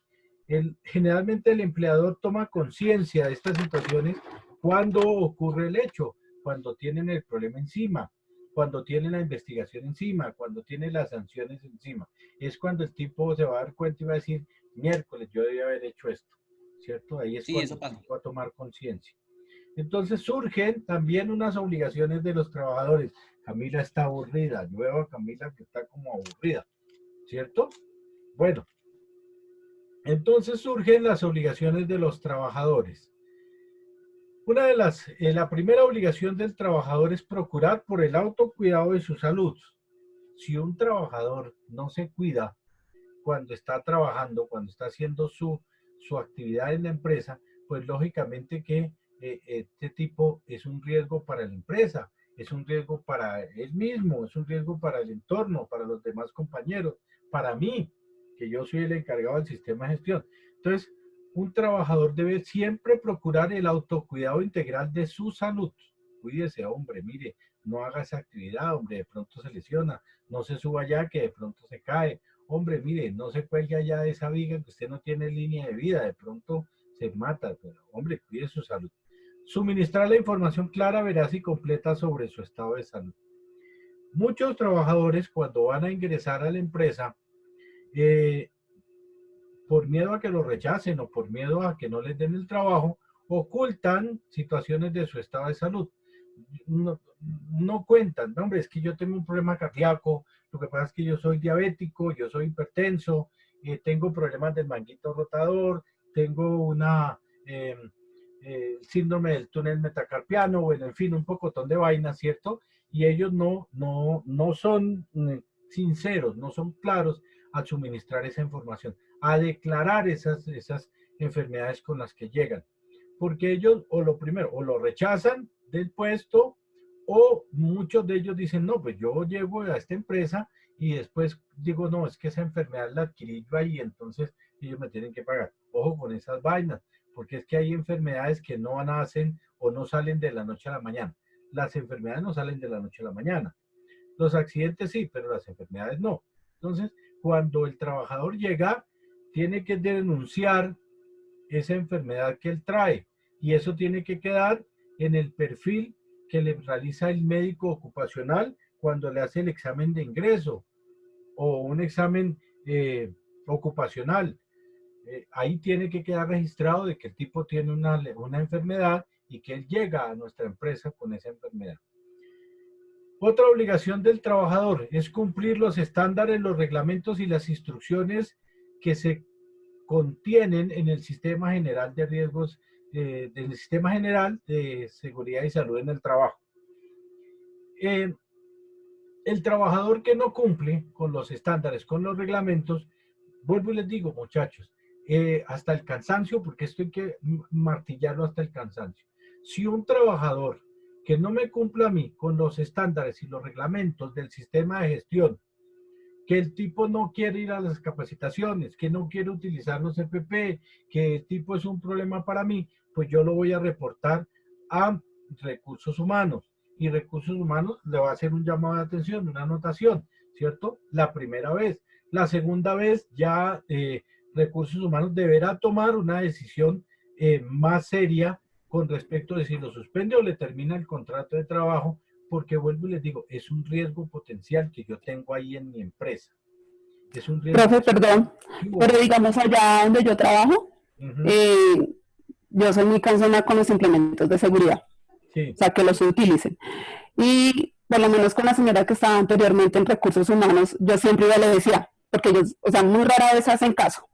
Sí. Entonces yo ya le decía, bueno, fulanito de tal no está usando, fulanito de tal no tiene tal cosa, y todos los días era el mismo cuento. Y los llamaban, les daban pues su llamada de atención, y siempre era lo mismo, o sea, a la final se terminó viéndose primero la señora que el mismo trabajador. Entonces uno, es harto ese tema de estar con ellos, oiga, colóquese, ya que es por su seguridad, es por su salud, ellos no entienden. Claro, Elizabeth. Entonces también depende de la persona que está a cargo en Recursos Humanos. Por eso para ahí un procedimiento que es los informes ante la alta dirección, ¿cierto?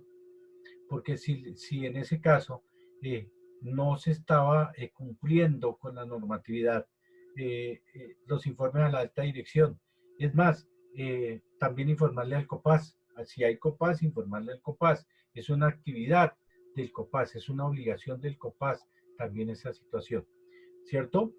Y dejar, por ejemplo, los reportes, ¿cierto?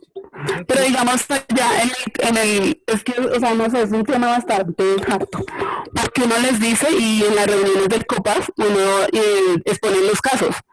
Ya, sí, vamos a estar pendientes, vamos no sé qué, pero a la final no hacen nada. Lo que pasa, Elizabeth, es que en la empresa donde tú estás les falta compromiso.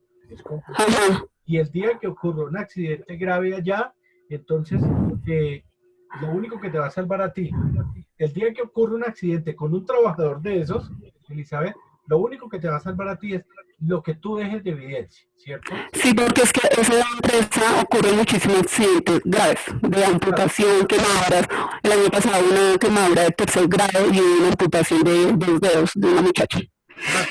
Mira que lo que te puede salvar a ti es dejar las evidencias de todo lo que tú encuentras, que este tipo no quiere. Entonces, por tercera vez se le llama, se le llama la atención. Y esto es lo que tú le vas a entregar al COPAS. Si el COPAS no quiere cumplir la función, pues entonces no están haciendo nada, no sirven para nada. Sí, y por lo menos cuando yo a veces me tocaba turnos de noche, sí. O sea, ya me cansaba de pelear con ellos y yo lo que hacía era, con el celular les tomaba fotos, vea. Ya, listo. Esas son las evidencias que hay que guardar, Elizabeth, porque mañana se accidenta un trabajador de esos, o se llega a matar un tipo de esos, y entonces se van a venir con toda contratito. Elizabeth, usted no está haciendo nada, usted no sirve para nada, usted ¿por qué no informó? Lo primero que le va a decir es, ¿usted por qué no informó? Entonces usted va a sacar todos sus papeles y va a decir, ya, aquí está, yo informé, y dale usted el problema. ¿Oyó? Sí, bueno, señor. Es obligación de los trabajadores, ¿cierto?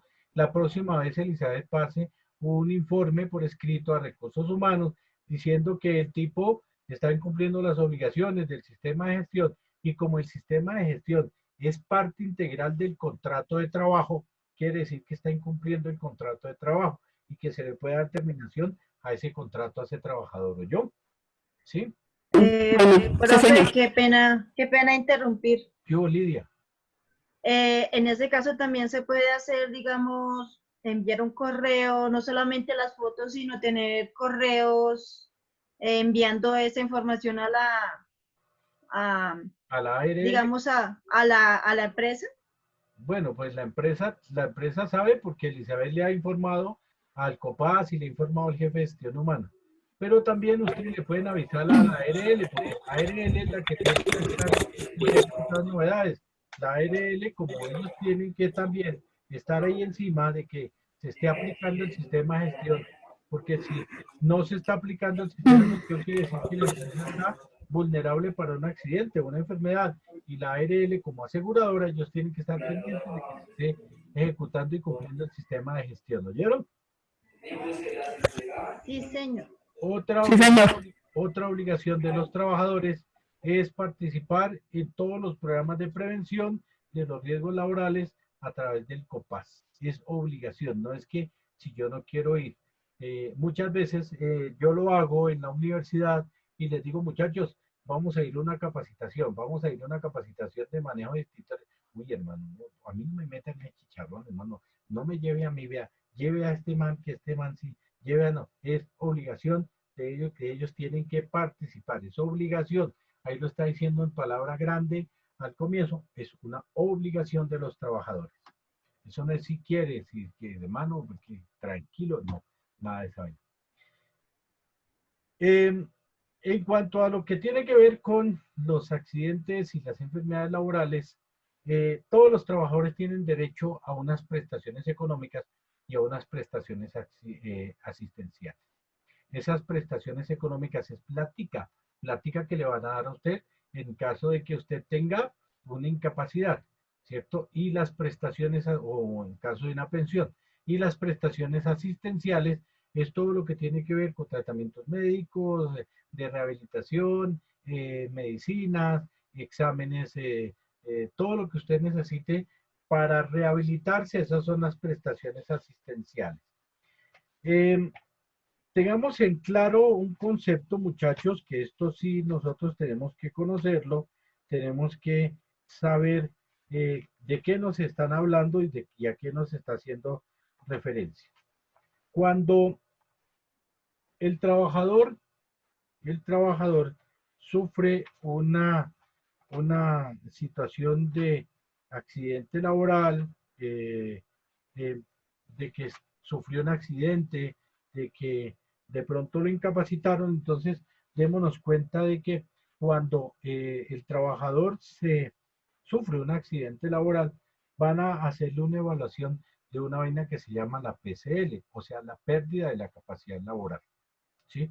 Y eso se mide de acuerdo a una situación que se determina en meses, en salarios. Entonces, cuando el trabajador se accidenta y le dan del 0 al 4.99% de incapacidad, o sea, del 0 al 4, no alcanzó a llegar al 5, ahí le van a pagar ninguna indemnización, ¿sí? No le van a pagar nada, del 0 al 4.99%. No le van a dar, sino si al caso un acetaminofén para que va para la casa. Si el trabajador se accidentó y sufrió del 5 al 49.99% de pérdida de la capacidad laboral, del 5 al 49.99% de pérdida de la capacidad laboral, va a recibir una indemnización, ¿sí? O sea, para que usted le dé plática, para que usted tiene que haberse del 5% hasta el 49.99% para que le den una indemnización en dinero. Ahí es cuando se llama una prestación económica. Si usted tuvo más del 50% de pérdida de la capacidad laboral, de más del 50 hasta el 75%, del 50 al 75% de pérdida de la capacidad laboral, entonces le van a dar o le van a otorgar una pensión, ¿sí? Si usted tuvo del 75% hasta el 99% de pérdida de la capacidad laboral, le van a dar una pensión más una ayuda. Supongamos que el tipo quedó paralítico, quedó parapléjico, tiene que usar silla de ruedas, tiene que usar muletas, tal. Entonces le va a quedar pensionado más una prestación que le van a dar, un dinero adicional que le van a dar porque perdió entre el 75 y el 99% de la capacidad laboral. Pero ¿qué pasa si una persona pierde el 100% de la capacidad laboral? ¿Habrá lugar a que lo pensionen o a que habrá lugar a que lo pensionen al que perdió el 100% de la capacidad laboral? ¿Qué creen ustedes, muchachos? Sí, señor. ¿Sí? Dice Camila que sí. ¿Quién más opina igual que Camila o diferente que Camila? Profe, en la empresa tuvimos un caso de un trabajador que estuvo incapacitado. Pues yo creo que... Estuvo como a 15 días de que cumpliera los 6 meses de incapacidad. Y creo que después de los 6 meses se realiza algo como, no sé si un porcentaje o se pensiona. La Junta Médica, sí, la Junta Médica, ese expediente va a una Junta Médica y una Junta Médica va a determinar la pérdida de la capacidad laboral del trabajador. Pero bueno, muchachos, cuando la persona pierde el 100% de la capacidad, quiere decir que se murió. Ya usted no, una persona que perdió el 100% de la capacidad se murió, es que está muerto. Entonces ya no va Profe, ¿y qué pasa cuando perdón, lo interrumpo, qué pasa cuando una persona queda cuadraplégica? Cuadraplégica. Camila, entonces, la Junta, o sea, la ARL va a mandar todo el expediente, ellos hacen una Junta Médico-Laboral, ¿cierto? La ARL allá dentro de ella misma va a hacer una Junta Médico-Laboral y van a determinar si usted, el origen de la lesión que usted tiene. ¿Cuál es la lesión que usted tiene primero? ¿Cierto? Lo segundo que van a determinar en la Junta Médico Laboral es, lo primero, el origen. Lo segundo, ¿qué le pasó a usted? ¿Sí? ¿Qué le sucedió? ¿Un accidente? ¿Se cayó? Bueno, en fin, si fue dentro del trabajo o no. Si fue en el trabajo, lo van a calificar de origen laboral y lo asume la ARL. Si no fue dentro del trabajo, entonces lo asumen como de carácter general y se lo envían a la EPS. Ellos hacen su junta médica. Si la persona no está de acuerdo con la decisión de la junta médica de la ARL, entonces ese expediente se va para la Junta Regional de Calificación de Invalidez. Eso es una reunión de médicos, una entidad que pertenece al Ministerio de Trabajo, y la Junta Regional va a estudiar los antecedentes y van a decir si están de acuerdo con el concepto que dio la Junta Médica de la ARL o se apartan del concepto y ellos dan un concepto diferente. ¿Sí? Y si usted no está de acuerdo con la decisión que le da a usted la Junta Regional, entonces el expediente se va para la Junta Nacional de Calificación de Invalidez. Entonces, en la Junta Nacional van a revisar lo que hizo la Junta Médica de la ARL, lo que hizo la Junta Regional, y si están de acuerdo, ratifican la decisión o la modifican. Entonces, cuando la persona tuvo el accidente y quedó cuadraplégica, quiere decir que perdió entre el 75% y el 99% de la capacidad laboral. ¿Qué es la capacidad laboral, Camila? La capacidad laboral de una persona es la capacidad que esa persona tiene para hacer un trabajo. Cuando usted entra a trabajar en una empresa, usted entra con el 100% de su capacidad laboral. O sea, usted entró sana, entró completica a trabajar, ¿cierto? Tiene el 100% de su capacidad laboral. Con ocasión de un accidente laboral o de una enfermedad laboral, usted pierde esa capacidad, ¿cierto? Se quitó un dedo, por ejemplo, Dios no lo quiera, se quitó un dedo, se quitó una mano, se quitó un pie, de pronto se fracturó un hueso, bueno, en fin. Ya usted no va a tener el 100%. La Junta Médica va a decir, con ese accidente, ese trabajador perdió un porcentaje de su capacidad. Supongamos que le dicen, usted perdió el 35% de su capacidad. No alcanza para pensión, pero usted perdió el 35% de su capacidad. Entonces, ¿qué le van a hacer? La van a indemnizar. Le van a pagar esa pérdida de la capacidad. Usted entró con el 100%. Con el accidente perdió el 35%. O sea, usted queda con un 65% de su capacidad laboral, ¿cierto? Y el 35% que usted perdió es la plática que le van a dar, la indemnización. Por eso le digo, si usted pierde del 5 al 49.99, le van a dar una indemnización. Si es del 50 para arriba hasta el 99%, le van a dar una pensión, ¿sí? En el caso del señor que quedó cuadraplégico, lógico que tuvieron que haberlo calificado con una pérdida de la capacidad laboral superior o igual al 99% y por lo tanto tuvieron que haberle dado una pensión más una ayuda, porque esa persona ya, lógicamente, él no va a poder moverse, no va a poder hacer absolutamente nada, entonces le van a dar la pensión y le van a dar un dinero adicional que es una ayuda prestacional que se llama, ¿oíste? ¿Sí? Profe, que para una pregunta. ¿Qué bajaron? Pero igual, digamos, entonces la persona que quede con hasta con el 50% de su merced dice que le dan una indemnización. Pero entonces esa persona directamente... si pierde del 5, póngale cuidado, Harold. El 45, sí. Si pierde del 5 al 49.99, ¿sí? Le van a dar una indemnización.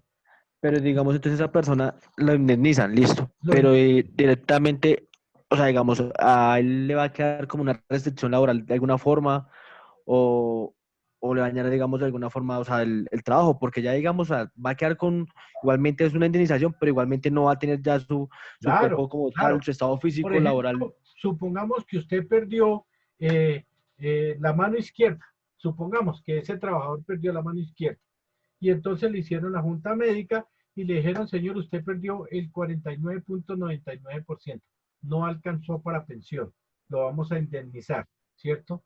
Entonces le dan una indemnización, pero esa persona quedó con la amputación de su miembro. Es una persona que laboralmente pues no va a poder desempeñarse, no va a poder ejecutar su trabajo. Entonces, cuando eso sucede, que con esa persona, perdóname.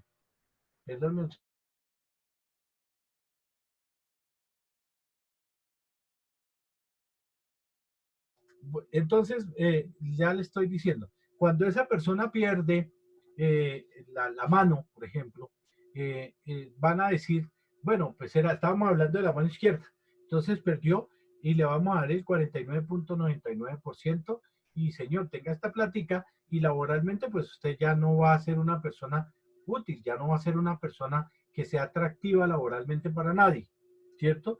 O sea, con esa plata que le dan de la indemnización, pues mire a ver qué va a poner usted a hacer. ¿Mm? Pero, por eso les decía yo, la mano izquierda. Si el tipo era, la mano dominante era la derecha, ¿cierto? Entonces, por eso no le van a dar sino el 49. Pero si la mano dominante era la izquierda, o sea, el tipo era zurdo, ahí le van a dar más del 50%, porque era la mano dominante, porque el tipo manejaba esa mano, ¿sí? Y con esa mano escribía, con esa mano era que él hacía todo, entonces la indemnización que tendrán que darle es más alta, ¿cierto? De pronto si le dan más del 50 ya queda pensionado.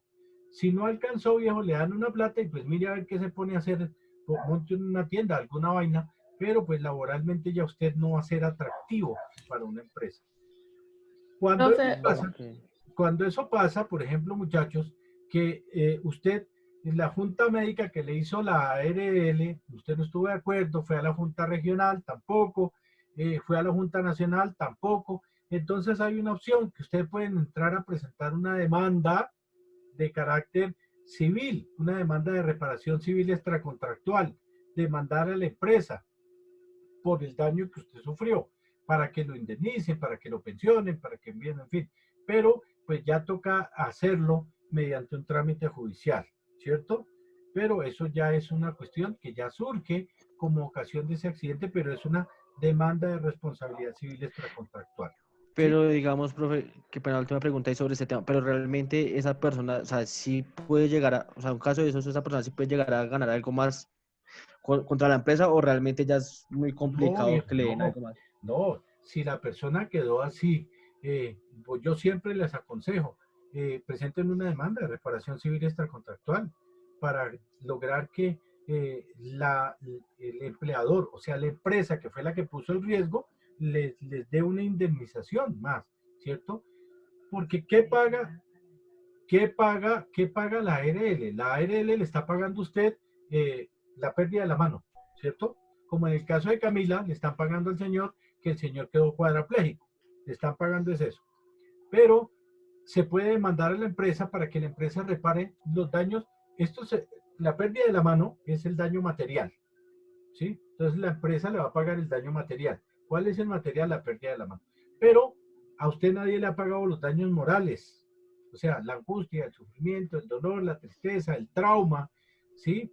Quedar uno mocho, pues siempre es complicante, ¿cierto? Y nadie le va a reconocer a usted esos daños morales. Entonces es cuando se demanda a la empresa para que paguen los daños morales, o sea, más plática que se puede sacar ahí. Y los daños morales muchas veces son más costosos que los daños materiales, porque los daños morales yo puedo pedir una indemnización para mí, ¿cierto? Que fui el trabajador que me accidenté, puedo pedir una reparación para mi esposa o para mis hijos o para mis padres si yo no tengo ni esposa ni hijos. Entonces nos van a indemnizar a todos en el proceso de reparación civil extracontractual. ¿Listo?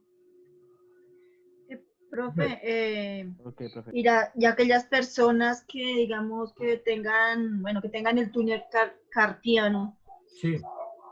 Porque es que en la empresa hay una señora que ella tiene el túnel carpiano, pero entonces la quieren sacar sí o sí, pero como ya están con la ARL, ya tienen, pues ya se reúnen los médicos para hacer el estudio, entonces le dicen a ella que hasta que no sepa, mejor dicho, que se mande a operar para sacarla de taquito, por llamarlo de una manera, como para ya sacarla porque está que no le sirve, mejor dicho. Bueno, póngale cuidado, Lidia, lo que pasa con esas personas que tienen una enfermedad de origen laboral y que todavía están trabajando. Cuando una persona tiene una enfermedad de origen laboral, ¿cierto? Tiene una figura que se llama la estabilidad laboral reforzada. ¿Qué es la estabilidad laboral reforzada? Es como una protección que tiene esa persona para que no sea ni despedida de su trabajo, ni le sea cambiadas las funciones, ni para que no la molesten para nada. Esa estabilidad laboral reforzada es una protección que le brinda el estado de salud a la persona. Esa persona que tiene el túnel del carpo ¿sí? O el túnel metacarpiano, que tiene esa enfermedad que es de origen laboral, entonces tiene una estabilidad laboral reforzada. Y hasta tanto a ella no le hagan una junta médica de la ARL y yo tengo un concepto definitivo de la Junta Regional o de la Junta Nacional, a ella no la pueden despedir. O la pueden echar, lógicamente, a cualquiera lo pueden echar. Pero la demanda que se les viene encima es grande, porque tendrían que no solo reintegrarla, sino pagarle todo lo que son salarios, prestaciones, indemnizaciones por despido injusto, todas esas vainas, más el trámite de la pensión que tendrá que tener la señora. Entonces no es que la quieran echar ni nada de esa vaina, es que ella tiene estabilidad laboral reforzada. Igual que... Profe, una pregunta, qué pena lo interrumpo. Dime, Camila. Digamos, cuando una persona está en ese estado de la estabilidad reforzada, es como laboral lo dices. Reforzada, sí. Eso, y pues la empiezan como a acosar y la terminan aburriendo y ella toma la decisión de retirarse. Bueno. ¿Ahí qué pasa? Ponle cuidado, Camila, que hay una situación. Tú me dices que la persona la están aburriendo, le están haciendo imposible la vida en la empresa, ¿sí? Y la persona se ve tan acosada, se ve tan molestada, o sea, la están presionando que ella presenta su renuncia. Para quitarse el problema encima. Eso se llama una renuncia motivada. O sea, yo estoy renunciando porque ellos me están motivando, o sea, porque ellos me están obligando, ¿sí? Y la persona que tiene estabilidad laboral reforzada y renuncia como efecto de una presión, se entiende que esa renuncia es innecesaria, o sea, ineficaz, o sea, que la persona, esa renuncia no se va a tener en cuenta, ¿sí? Porque prima por importancia la estabilidad laboral reforzada de la persona, ¿cierto? Y entonces se va a tener que esa persona renunció porque la estaban acosando, ¿sí? ¿Y qué va a decir la ley? Pues lógico, ella la tenía aburrida, ella renunció, pero entonces es una renuncia motivada, por lo tanto vamos a declarar ineficaz la terminación del contrato, la persona tiene que seguir vinculada a la empresa, ¿sí? Pero con la protección de la estabilidad laboral reforzada. ¿Listo? Ah, ok, profe. Bueno, listo, no te preocupes que cualquier cosa me consultas, que yo en el consultorio jurídico tengo esos chinos de derecho, los tengo así, vea. Los chinos son los duros en cuanto a lo que es la estabilidad laboral reforzada. La estabilidad laboral reforzada también opera, en esto, que la estabilidad laboral reforzada también opera cuando la mujer está en estado de embarazo. El embarazo le proporciona a la mujer la estabilidad laboral reforzada, ¿sí? También cuando la persona está en edad prepensional, o sea que le faltan menos de 3 años para pensionarse. Si las mujeres se pensionan a los 57 años y usted tiene 55 años, tiene estabilidad laboral reforzada por edad prepensional, ¿sí? Y otra estabilidad laboral reforzada es los que pertenecen a los sindicatos. También tienen estabilidad laboral reforzada. A ellos no se les puede tocar, a ese tipo de personas. Los que están por licencias médicas, los que están por maternidad, los que están en edad prepensional y los que están en sindicatos, no se les puede tocar para nada. Esas son personas que tienen una protección que le brinda la ley, que le brinda la Constitución a estas personas. ¿Oyeron? ¿Listo? Profe, yo tengo una pregunta. Yo, Estefanía. Profe, cuando a una persona le sale el bono pensional más no la pensión, y esa persona es mujer y pues bueno, se pensiona hasta los 57 años. Después de pensionarse o que le salga este bono, ¿hasta cuándo puede retirarlo? Bueno, eso sí ya depende. ¿El bono pensional qué es, mujer? ¿Qué sucede? Que en Colombia para pensionarse uno, esto es parte de la ley, de la seguridad social, de la ley 100, de lo que estamos hablando. En Colombia para pensionarse se exigen unos requisitos para pensionarse, ¿cierto? Para las mujeres y para los hombres se les exige un requisito que es la edad y la cantidad de semanas que tienen que haber cotizado, o sea, la plata que tienen que haber cotizado para tener derecho a una pensión, ¿cierto? Si a la señora le dieron un bono pensional, quiere decir que ella llegó a la edad de pensionarse, pero que no alcanzó a las semanas que tenía de cotización. Le hicieron falta semanas. Entonces, como le hicieron falta semanas, ¿qué le van a decir? Pues como a usted le hizo falta tiempo, ¿sí? Le vamos a devolver su plata. ¿Cómo se la vamos a devolver? Con un bono pensional. Tenga su plata, señora, y muchas gracias. Gracias por haber venido, ¿sí? Entonces, ese bono pensional es la devolución de los ahorros que ella hizo durante todo el tiempo de su vida laboral, le están devolviendo la plata, ¿cierto? Ya depende de la administradora de fondos de pensiones el trámite y el tiempo que haya para pago, ¿cierto? Generalmente en Colpensiones, los que están en Colpensiones son más demorados porque hay mucha gente. Colpensiones tienen muchos afiliados. Los fondos de pensiones particulares, los privados, de pronto le van a decir a la señora que el trámite es más rápido, de pronto le va a salir la plata más rápido, pero que le van a proponer, le van a proponer unas alternativas de administración. O sea, le van a decir, le vamos a dar su plática, pero si quiere, que la administramos. La plática que le salió de los 30, 40 millones, si quiere nosotros se las vamos a administrar y no le vamos a dar toda la plata de una sola, sino se la vamos a dar en unas mensualidades de, no sé, de 2.000 pesos, por ejemplo. Y que eso le alcanza hasta cuando se acabe la plata. Se acabó la plata y ya de mala. Pero, perdón, me interrumpo. Pero dependiendo el tiempo que le falte a la persona para pensionarse, también puede hacer o sea, ella puede seguir pagando su pensión voluntariamente. Claro, sí, hay unas personas que ya les queda faltando muy poquito tiempo y ellos pueden seguir haciendo sus pagos pensionales, o sea, pueden seguir haciendo las contribuciones para pensionarse, ¿cierto? Pero eso ya depende del régimen en el que ellos estén afiliados, ¿cierto? No todo el mundo le van a permitir, sobre todo los fondos privados no le van a permitir que usted siga haciendo aportes. Usted cumplió la edad y tenga su plata en cabo, ¿cierto? Eso se le permite más en los que están en el régimen de prima media, ¿sí? O sea, los que están en Colpensión, en el fondo del Estado. Del Estado. Sí, exacto. Okay. Bueno, chinos, entonces digamos con nuestra clase, ya tuvimos clase de Derecho, entonces ahora vamos para la clase de Salud Ocupacional. Bueno, entonces sigamos con los derechos a las prestaciones. Ya quedó claro las prestaciones económicas, que si usted menos del 50 lo van a indemnizar y más del 50 lo van a pensionar. ¿Sí? Bueno, sigamos entonces que ya vamos a acabar, ya vamos a esto. ¿Cuáles son las prestaciones asistenciales? Las prestaciones asistenciales son la asistencia médica, quirúrgica y farmacéutica, los servicios de hospitalización y servicios odontológicos, los servicios de diagnóstico y tratamiento, los medicamentos, prótesis y órtesis, los gastos de traslado y los servicios de rehabilitación física y profesional. Eso es todo lo que le tienen que dar a usted o al trabajador que se accidenta como prestación asistencial. Todo lo que tiene que ver con la asistencia del trabajador que se accidentó o que fue o que tuvo una enfermedad de origen laboral. ¿Sí?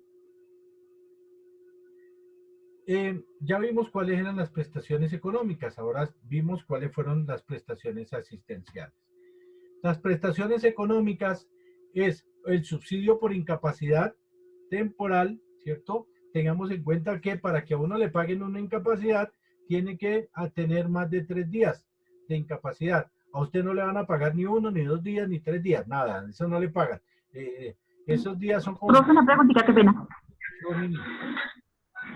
Profe, una preguntita, lo que pasa es que a un que él entró a trabajar, llevaba como un mes en la empresa, y a él en este momento le diagnosticaron cáncer creo que en el video, me parece. Sí. La empresa, o sea, como lleva tan poco y no entra como enfermedad laboral, ¿lo quieren desafiliar? ¿Eso es permitido?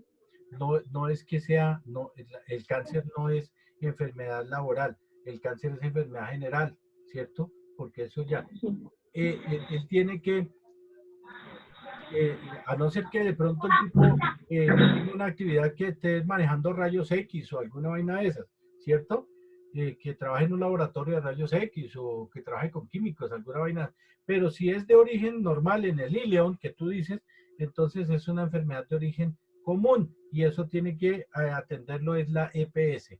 y la EPS le va a hacer una junta médica para determinar a ver si lo van a pensionar o si le van a dar una indemnización a esta persona. No lo van a indemnizar, es lógico que no, pero si le van a dar un tratamiento médico y de pronto la pensión, de pronto le dan una pensión, ¿cierto? ¿Cuáles son las prestaciones económicas que tiene derecho el trabajador cuando tiene un accidente? Entonces, un subsidio por incapacidad temporal que sea más de 3 días. 3 días, si usted le dieron una incapacidad de 1, 2 o 3 días, quédese en su casa acostadito viendo la Rosa de Guadalupe, porque esa no lo van a pagar, ¿sí? Si es de 4 días en adelante, sí se lo van a pagar. Una indemnización por pérdida permanente o parcial de alguno de los miembros, ¿cierto? De pronto usted se quitó la parte superior, la falange del dedo, entonces esa se la van a pagar. Una pensión de invalidez o pensión de sobreviviente y un auxilio funerario en caso de que haya sufrido más del 50% de la pérdida de la capacidad laboral de ese trabajador, ¿cierto? ¿Cuáles son los servicios de prevención que prestan las administradoras de riesgos laborales?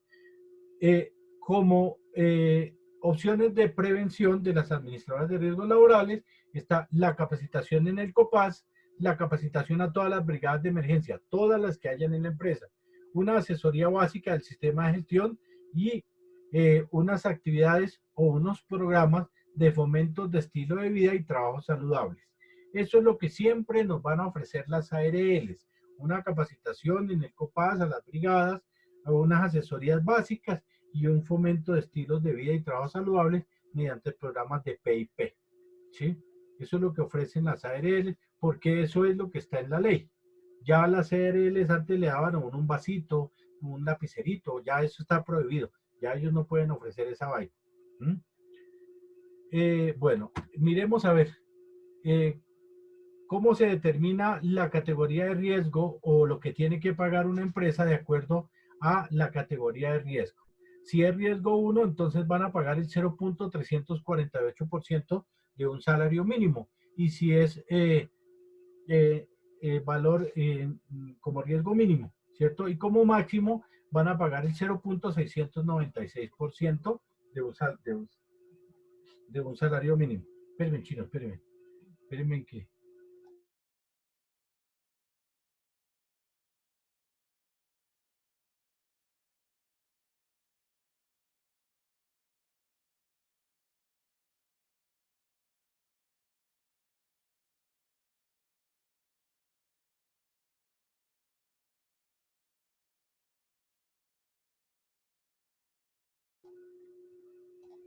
Bueno, muchachos, entonces, para que nosotros entendamos, en la categoría de riesgo, la clase 1, 2, 3, 4 y 5 y 6, inicialmente el valor mínimo que dice ahí era lo que el gobierno quería pagarle a las empresas que fueran juiciosas. Quería que las empresas pagaran, las empresas que fueran juiciosas, pagaran eso, ese valor. Las empresas juiciosas pagaran un valor mínimo. Pero había que castigar a las empresas que no fueran juiciosas en cuanto al pago de la ARL. Entonces, ¿qué dijo el gobierno? Si usted no va a pagar o si usted no es juicioso, entonces le vamos a cobrar un valor máximo. Por eso es que aquí a la parte de ustedes, la parte izquierda, está el valor máximo. O sea, si usted era juicioso, paga el valor mínimo. Si no es juicioso, paga el valor máximo. Pero se decidió, básicamente decidieron que iban a dejar una tarifa que fue la que quedó, que es la del centro, la que es de color café. Entonces, la empresa en categoría riesgo 1 paga el 0.522% del salario o de que venga un trabajador. La clase 2 paga el 1.044% del salario que venga un trabajador. La categoría de riesgo 3 paga el 2.436% de un salario. La clase 4 paga el 4.365% del valor de un salario y la clase 5 paga el 6.960% del valor de un salario. A medida que va aumentando el riesgo, pues va aumentando el porcentaje que hay que pagar para la cobertura de riesgos laborales. Entonces, démonos cuenta que mientras la clase 1 o la categoría riesgo 1 paga el 0.522%, la categoría riesgo 5 paga el 6.960% de un salario de un trabajador. Ya el profe me debe estar pidiendo pista, entonces miremos cuáles son las clases de riesgo por actividad económica. Rápidamente vamos a verlo. La clase de riesgo 1 son actividades financieras, la gente que trabaja en trabajos de oficina y la gente que está en los centros educativos, ¿cierto? La clase 2, que son riesgos bajos, son los que fabrican o fabricaciones donde empresas donde no hay mucha maquinaria, donde no hay mucha peligro, donde no se utiliza mucha actividad maquinaria, que no hay mucho riesgo. La clase 3 es donde ya se fabrican productos y hay maquinaria, maquinaria de tipo industrial. Entonces, lógicamente que ya aumenta el riesgo porque ya hay una maquinaria que hay que trabajar. La clase o tipo de riesgo 4, que es riesgo alto, ya es cuando hay procesos químicos que se involucran en la actividad. Y la clase 5, que es el riesgo máximo, son la gente que está constantemente expuesta a los peligros. La gente que trabaja en las areneras, los bomberos, la gente que trabaja con explosivos, la gente que trabaja en construcción, la gente que trabaja en las petroleras, la gente que trabaja en las minas. Ellos son los que están expuestos a la máxima categoría de riesgo. Entonces, eso es que nos quede claro a nosotros, muchachos. Y ya que el profe me está pidiendo pista, entonces, muchachos, les agradezco haber venido a la clase. Espero que esta clase de hoy haya sido muy ilustrativa. Por favor, mañana descarguen la resolución 1477, ¿sí? Y la resolución 2013, la 2013 y la 1477, para que socialicemos en la clase. Vamos a hacer una interacción de la clase, vamos a socializar. No solo el profe Gordito hablando, sino también ustedes van a hacer la clase. Oye, muchachos, les agradezco. Sí, señor. Sí, señor. Cuídense, pórtense juiciosos. El coronavirus está por ahí dando vueltas, pórtense bien, ¿oyeron? Listo, profe. Gracias. Chao, muchachos, un abrazo para todos. Chao. Chao, profe, gracias. Chao, profe. Chao, profe.